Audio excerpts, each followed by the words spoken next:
Por cierto, antes de darle la palabra a Rocío San Miguel, la periodista china encarcelada por investigar el origen del COVID en Wuhan fue nominada para un premio a la libertad de prensa. Bien, una gran consideración quedó en el aire. Rocío San Miguel con la respuesta.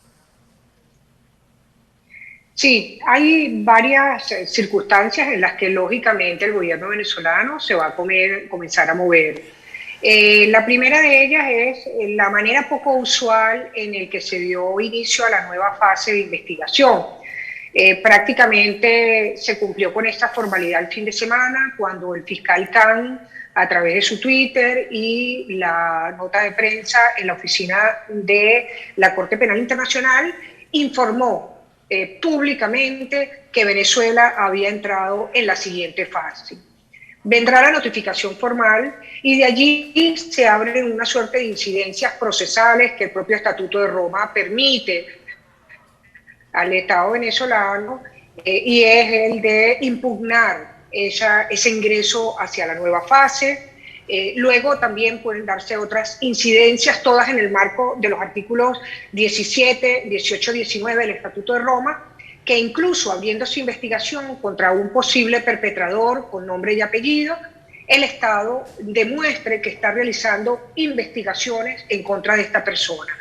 En consecuencia, podemos estar en este lleva y trae un lapso procedimental de tiempo que demore varios meses, muy largos varios meses. Y esto es importante decirlo públicamente en términos de las expectativas de la sociedad. Eso es un escenario. Todas las incidencias procesales que va a interponer el gobierno de Venezuela ante la Fiscalía de la Corte Penal Internacional. El otro escenario es, sin duda, y que no hay que descartarse, que en el marco del proceso de negociación que se adelante en México se acuerde alguna hoja de ruta en materia de justicia transicional.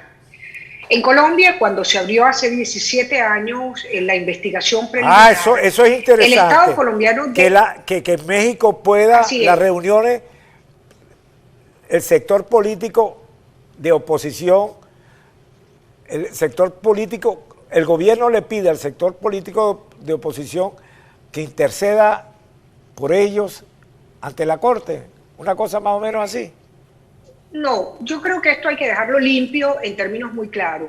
No hay persona en el mundo que pueda interceder ante la Corte Penal Internacional para impedir que una persona sea investigado si procesalmente así lo determina la Corte. Vamos a aclarar esto porque esto lo hemos visto en muchísimos medios de comunicación de personas que puedan atribuirse influencia para mediar ante la Corte Penal Internacional y pedir que no se abra investigación.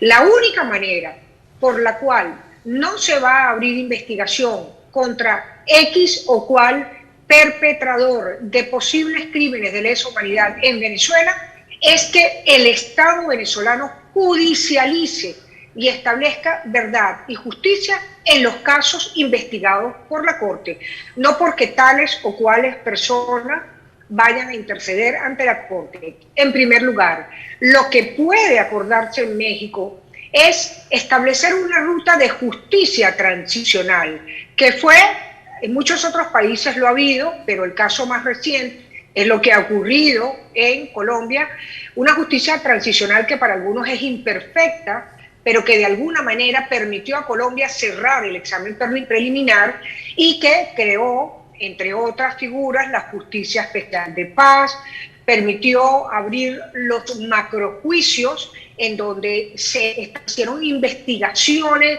muy grandes, muy voluminosas para determinar los patrones de conducta de los crímenes ocurridos. Se establecieron correctivos por parte del Estado venezolano, que es una de las cosas a las que apunta el convenio firmado por el fiscal y el Estado venezolano, establecer correctivos en la legislación, en las decisiones administrativas, en la organización de las fuerzas y los cuerpos de seguridad del Estado, para entonces hacer creíble que se está haciendo justicia en Venezuela y acreditar que la misma se ha hecho.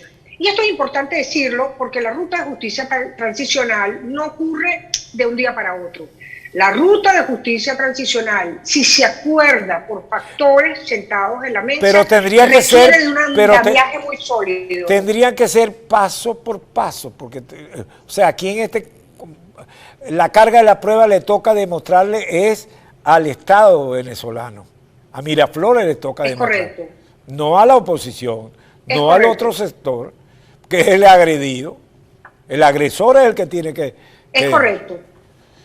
Y eso podría un poco... Hay que tener cuidado porque puede marear la perdiz de repente para evitar lo que al final le va a tocar. Hay que ser vigilantes de todos los procesos que surjan en todos los escenarios. Y la vigilancia de la sociedad civil, de los periodistas, de los defensores de derechos humanos y de las víctimas está orientada a obtener justicia. La esperanza de que exista en el periodo o en el ámbito nacional, bueno, vamos a ver si el Estado es capaz de realizar justicia, pero no lo ha hecho durante muchos años. Vamos a darle el beneficio de la duda y vamos a ser vigilantes de cada uno de esos pasos orientados a dar justicia. Hasta ahora lo que sí podemos decir es que en los casos vinculados a procesos que puedan estar viéndose en la Corte Penal Internacional de Justicia, no demuestran la realización de justicia plena, pues los mandos superiores no están siendo investigados. Porque la cadena de mando no se sigue. A la Corte Penal Internacional. La cadena de mando no existe hasta ahora en lo que se ha señalado. Se señala fulanito, sutanito, pero nunca hacia arriba. Hacia arriba yo no he visto que hayan señalado. Es correcto, las sentencias hasta ahora solamente han emitido dispositivas contra funcionarios subalternos, tanto de la estructura policial como de la estructura militar. Y hasta tanto no se investiguen, con esto no se está diciendo que son culpables, hasta tanto no se investiguen a los mandos superiores, no hay verdad y no hay justicia plena. Eso es lo que tiene que demostrar el Estado venezolano. Luego hay otro escenario que es muy importante. Antes quiero decir que, por cierto, a la Corte Penal Internacional como a las cortes que han funcionado internacionales para juzgar crímenes de lesa humanidad, solamente les ocupa perseguir los delitos más graves cometidos por los más altos representantes del Estado. Eso nos lo dicen, por ejemplo, los ejemplos que da el funcionamiento de la Corte Penal Internacional, de la Corte para la ex Yugoslavia, para Ruanda, etc. Se concentra en los más altos representantes y los más graves responsables de los delitos más graves. Eso para que tengamos una idea. Entonces, eso no ha podido ser acreditado por el Estado hasta este momento. Sin embargo, queda un tiempo que se abre por parte de la Fiscalía de la Corte Penal Internacional para que el Estado demuestre estar impartiendo justicia en los estándares del Estatuto de Roma. Me quiero referir a otro escenario también que es muy importante y que no podemos descartar. Una de las características que tiene la estructura militar es la capacidad de relevo generacional. Hoy por hoy, en la estructura del alto mando militar venezolano, comprendida por los 8 miembros del llamado Estado Mayor Superior, que comprende primer comandante, segundo comandante del CEOFAM, ministro de la Defensa, comandantes de componente y de la milicia, los componentes de las redes, comandantes de las redes, comandantes de la SODI, yo diría que apenas un 5% de ellos han tenido competencia sobre los hechos que están siendo investigados por la Corte Penal Internacional. ¿Qué sucede en estos escenarios? Y así lo demuestran los casos comparados que han ocurrido en otros países. Que los propios miembros de los cuerpos de seguridad del Estado aportan información a la Corte Penal Internacional, buscan la manera de desmarcarse de posibles investigaciones por crímenes de lesa humanidad. ¿Y por qué lo hacen? Porque no quieren verse arrastrados por esos procesos. Y eso es una dinámica muy interesante que podría darse en el caso venezolano. Muy temprano para decirlo, es muy